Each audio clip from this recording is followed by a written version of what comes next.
A Song of Fire and Ice, and subsequently the show it's based off of, Game of Thrones, is an incredibly complex story. I'll be reviewing the show specifically, but I won't be able to cover all facets of it because every episode is important, if not just to further the story, then for important character development, and nothing is there just for filler. So, to make sure that this is a good refresher, I'm only going to cover the most important aspects of each episode for each season. Just needed to get you up to speed. This is not a replacement for the show, but just a companion piece for it. With that being said, let's go ahead and jump into A Game of Thrones.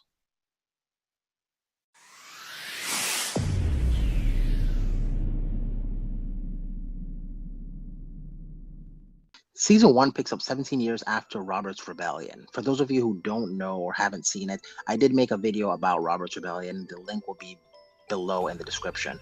Now, a member of the Night's Watch abandons his post because he sees a zombie like creature decapitate his commanding officer with a sword of ice, and he swears that this is something called a White Walker.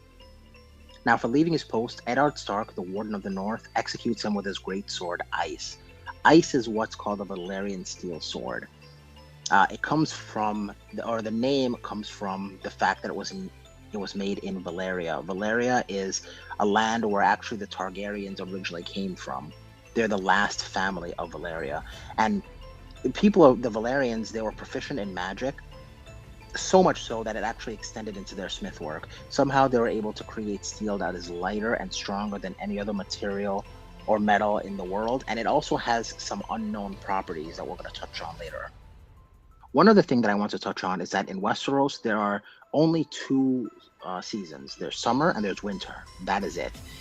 And they last for a random period of time. So, for example, where we are in the story right now, it's summertime, and it's been summer for 10 plus years. There's been characters who haven't even experienced winter. Now, in places like Winterfell, where it's always cold, always snowing, even in the summertime, winter is that much worse because in winter it's even colder than it normally is, even harsher of an environment, and even harder to survive, which is why the words winter is coming is such a grave reminder in the world of Westeros. Anyway, in the summer snow in Winterfell, the Starks find 6 direwolves, one for each Stark child. Robb gets Greywind, Sansa gets Lady, Arya gets Nymeria, Bran gets Summer, and Rickon gets Shaggy Dog. Now, Jon, because he doesn't share a mother with the other children, he actually wasn't going to get a direwolf, but they found a 6th one, and he got the run to the litter named Ghost. Now, there's another person here, Theon Greyjoy. He's not a child of Ned Stark. Instead, he's there because of a truce between Winterfell and the Iron Islands back in Pike. Now, Iron Islands, at one point, they rebelled, and Winterfell beat them.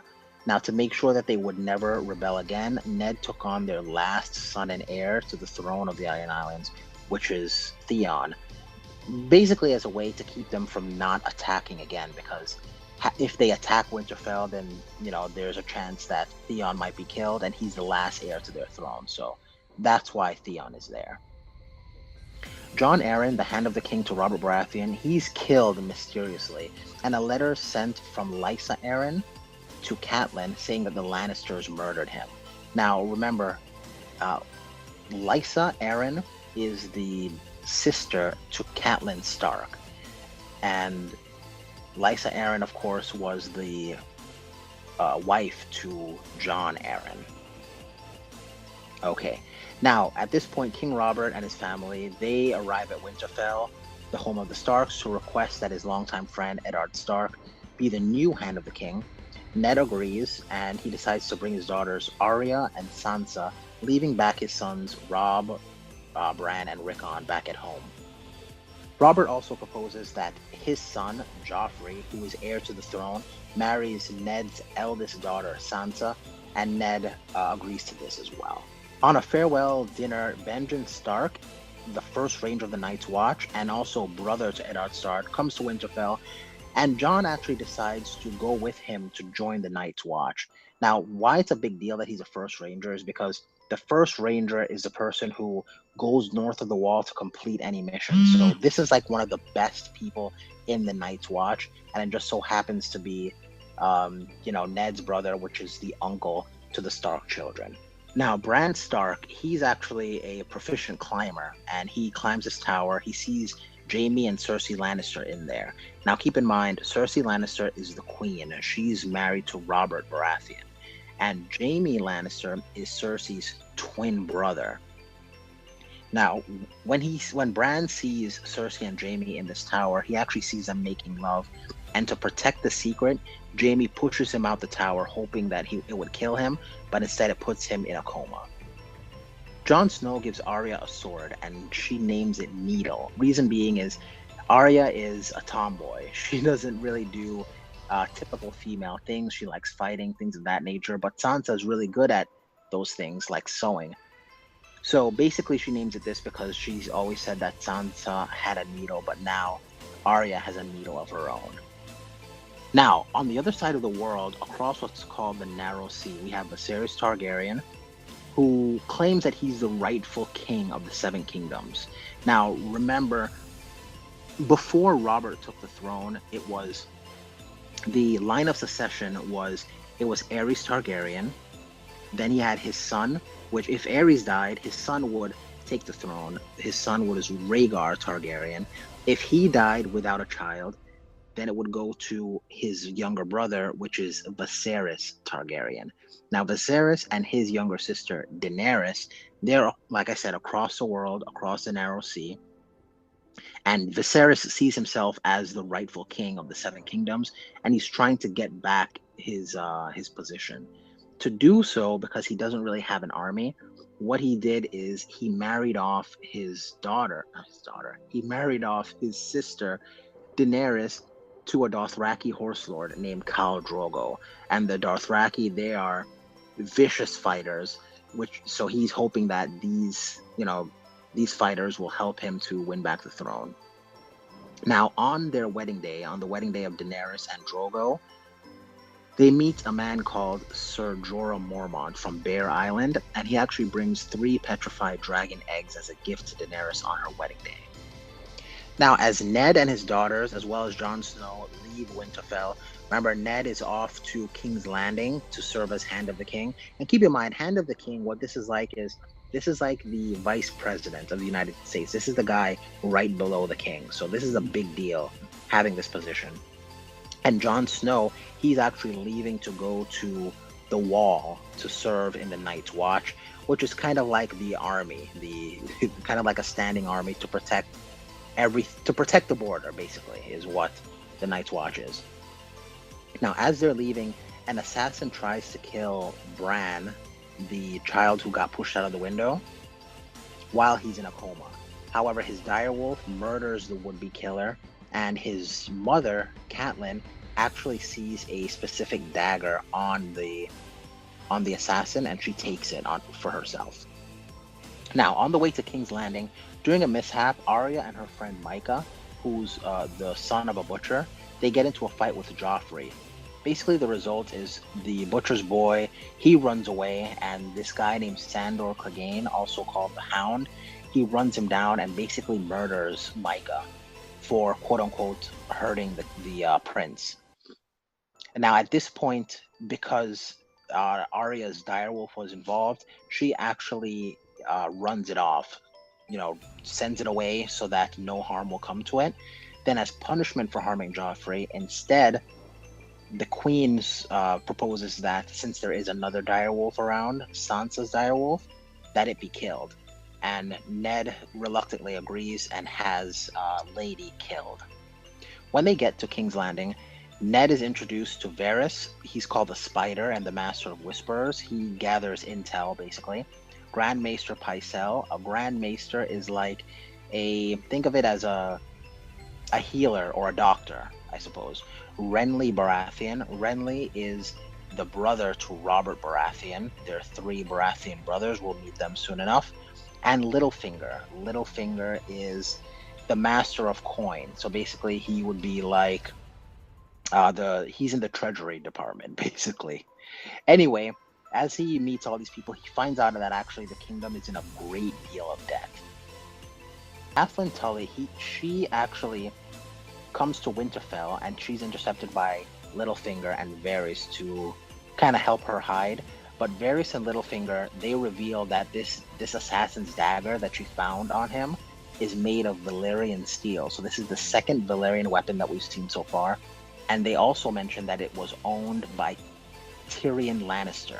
Tyrion is the third child of Tywin Lannister. So basically, Tywin has Cersei Lannister, which is the queen, Jaime Lannister, which is her brother, and then their youngest sibling is Tyrion.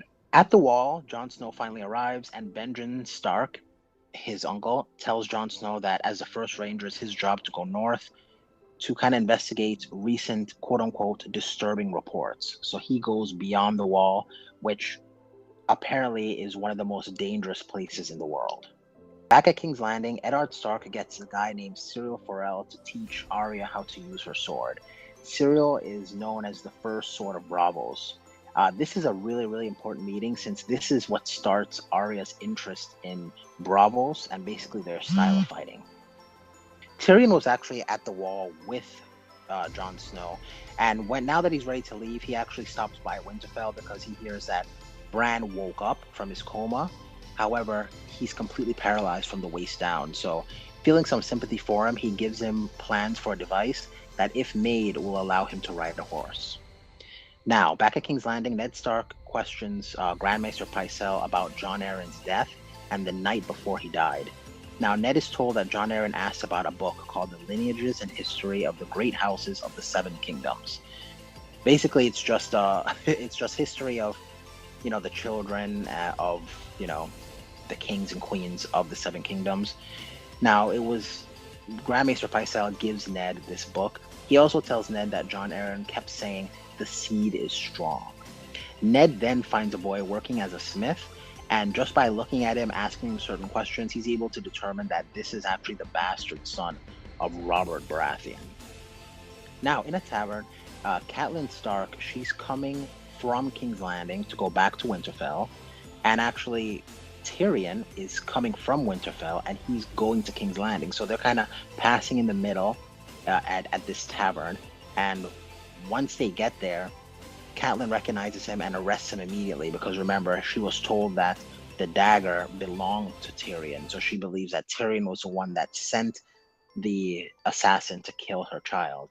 So she arrests him and brings him to her sister, Lysa Arryn, in the Vale.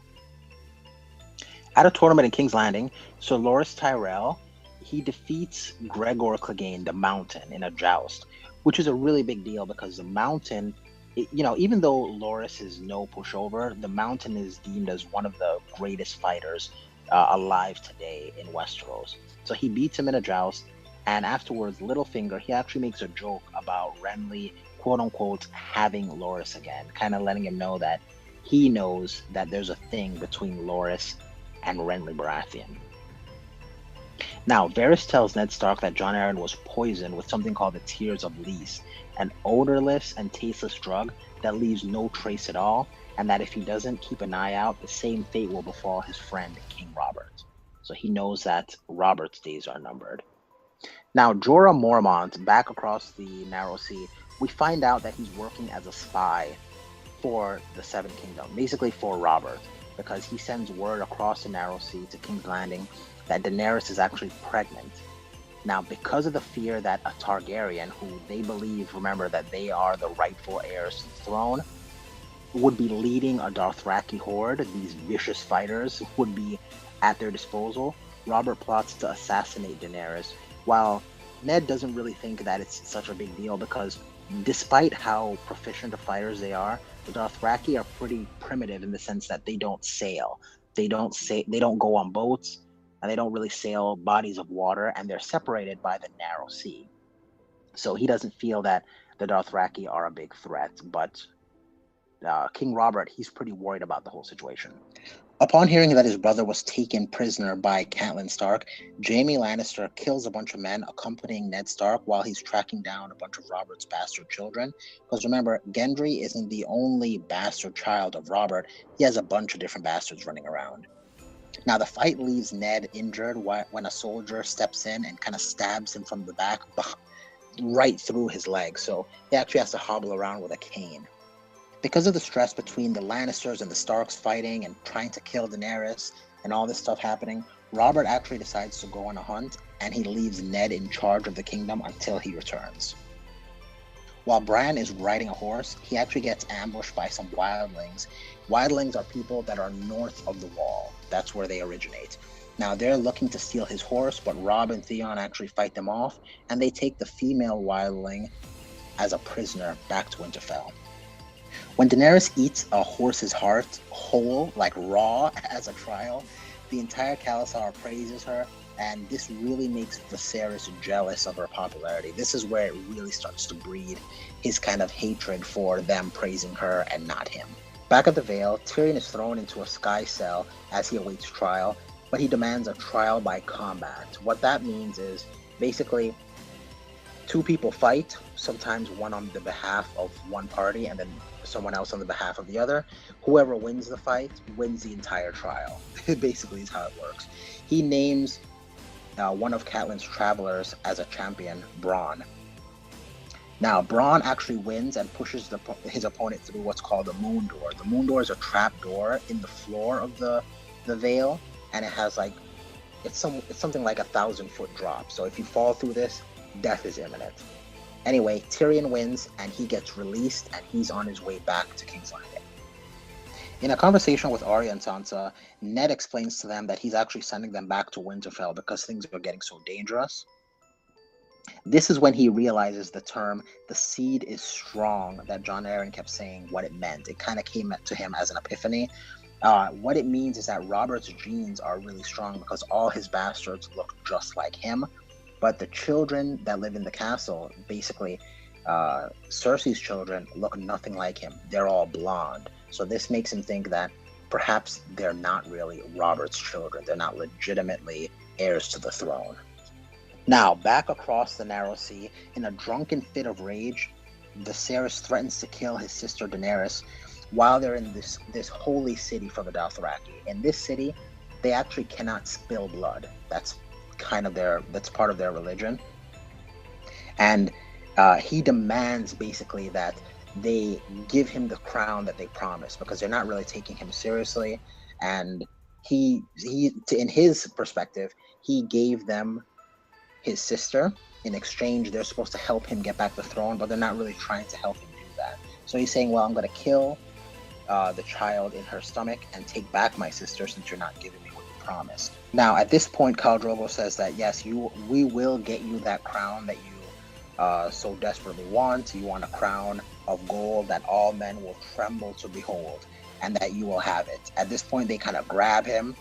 Drogo, because remember, they can't spill blood, he melts down a bunch of gold, and then he dumps the steaming hot liquid over his head, killing him and revealing the golden crown that everyone shall tremble to behold. Ned confronts Cersei with the fact that he knows that Jaime is the father of his children.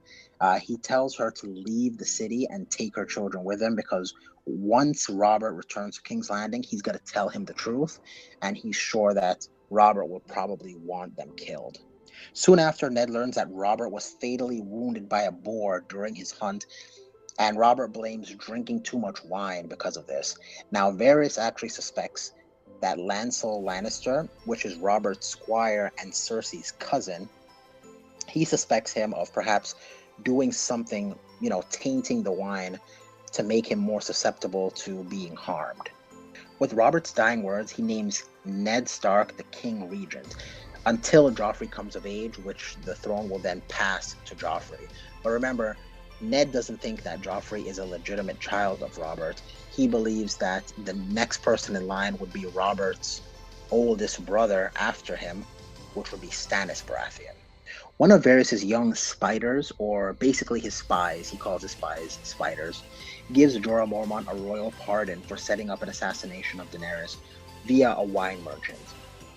Now, when it came time for Daenerys to drink this poison wine, Jorah actually, for some reason, stops the assassination attempt. Jon Snow, Samuel Tarly, and the rest of the new recruits, they quote-unquote take the black by taking their oath.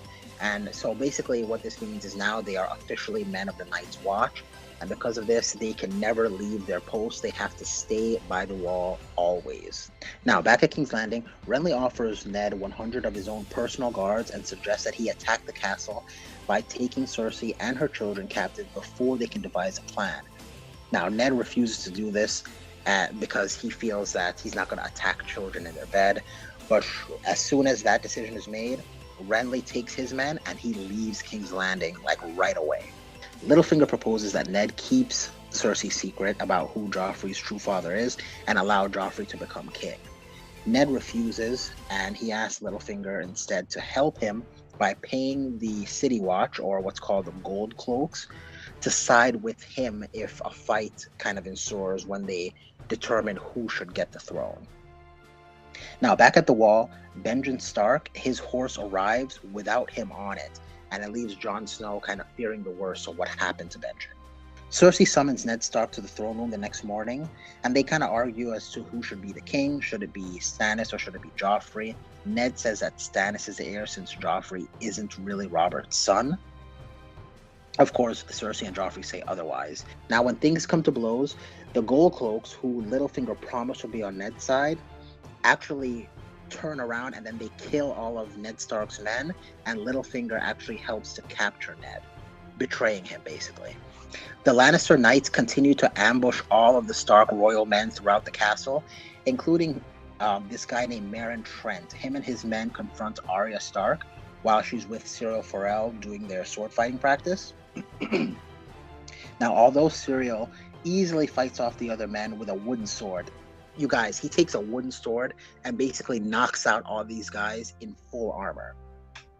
Even though he was able to do that, Meryn Trent was able to break his wooden sword, and Syrio tells Arya to go run and find her father. Now, we don't really get to see what the outcome of this fight is. We only see that it's Meryn Trent in full armor with an actual sword against Syrio Forel, no armor, and a broken wooden sword. Cersei sends a hound to grab Sansa. While Arya finds her sword needle, there's this young boy who tries to actually intercept her for the queen, and she stabs him in the stomach with her sword, and this is actually the first time she's taken a human life. Varys visits Ned Stark in a dungeon and convinces him to confess to the crime of trying to take the throne for himself for selfish reasons. In exchange, he'll be able to keep his life, his daughters won't be harmed, and he will be exiled to the Night's Watch. Because the Night's Watch, sometimes it's also used as a punishment, since you cannot leave the Wall once you get inducted as a man in the Night's Watch. At the Wall, they find some dead bodies, and they come to life very zombie-like, and they actually attack the Lord Commander Mormont in his quarters. Jon Snow actually was able to fight it off with fire. Now, the Lord Commander Mormont, he's actually related to Jorah Mormont, but Jorah was exiled by Ned Stark from Bear Island where he lives. So just kind of a thing to keep in mind there. Jorah Mormont and Commander Mormont, they're related. During a standard rape and pillage of a village, which is common in Dothraki culture, Daenerys actually stops a woman from being raped, as well as a couple other women. Now, because of this, there's one Dothraki in particular that steps up to challenge Drogo for the position of Khal. And the reason being is because he took Daenerys' side in stopping them from raping these women, which is kind of the spoils of war for these guys. Now, though Drogo easily kills this guy, look, he doesn't just kill this guy, he murders this guy, rips his throat open, rips his tongue out through the cut, and just leaves him to die. Even though he was able to kill this guy so brutally, Drogo was actually wounded in the fight. The woman that Daenerys saves from being raped, she actually offers to wash and kind of sew up Drogo's wound. Daenerys allows this to happen, and Drogo actually goes along with it as well. Now, hearing that his father was arrested and thrown in a dungeon, Robb Stark actually starts leading an army of men to go to King's Landing to bring back his father. And while they're marching there, they actually meet up with Catelyn Stark. Back at Winterfell, the female wildling told Bran that she pleaded with Robb not to go south to King's Landing, but instead go north, because she knows about these quote-unquote disturbing reports, and she knows that it's going to take a lot more men to actually address that issue, but of course no one listens to her, and Robb marches south to go get his father back. Now, Tywin Lannister is sent to kind of intercept and fight with Robb Stark to keep them at bay, and Tyrion meets up with Tywin at the war camp with Bronn, the person who helped free him, as well as Shagga and his hill giants that he met in the woods of the Vale. Now, in between Robb and his men, as well as Tywin and his men, and Jaime Lannister and his men, is the Trident. It's this river that kind of divides everything. Now, the person who's able to actually cross freely is able to attack when need be and retreat if they need to. So being able to cross the Trident is very, very important strategically in battle. In the middle of the Trident, there's a small patch of land that actually serves as a bridge, and that's controlled by Walder Frey. Now, basically, whoever Walder Frey allows to cross kind of has the advantage in battle. So they need both sides actually need Walder Frey on their side. Now, here's the issue, though. Catelyn actually says that when it comes to Walder Frey, some men take their oaths more seriously than others, hinting that he's not really the most loyal person. Back in King's Landing, there's this guy who was on the Gold Cloaks named Janos Slynt, and as a reward for helping the Gold Cloaks turn on Ned Stark, Joffrey actually makes him lord of a castle named Harrenhal, basically making him an extremely rich man and owner of this huge castle.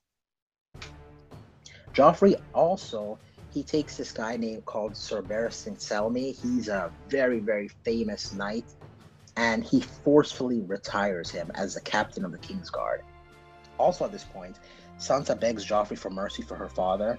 Joffrey agrees, but only if he confesses and acknowledges that Joffrey is a true king. Lord Commander Mormont of the Night's Watch actually gives Jon Snow a Valyrian steel sword, third Valyrian weapon we've seen so far. And at the hilt of it, it actually had a bear's head, but he replaces it with a wolf's head, replaces his family sigil with Jon's family sigil. And he actually names it Longclaw. And this is basically as a token of thanks for helping him defeat that zombie that attacked him in his room. Catelyn worked out a deal with Walder Frey. Walder will allow Robb Stark and his men to cross the Trident, and he'll even add to Robb's army with his own men. But what Robb has to do is he has to take on Walder Frey's son, Oliver, as a squire and make him a knight one day. Arya Stark must marry his son, Waldron, and Robb must marry any of his daughters when the war is over, which Robb reluctantly agrees to this. Grand Maester Aemon of the Night's Watch reveals to Jon Snow that his brother became king of the Seven Kingdoms when he turned it down. So Grand Maester Aemon was actually in line to become king of the Seven Kingdoms.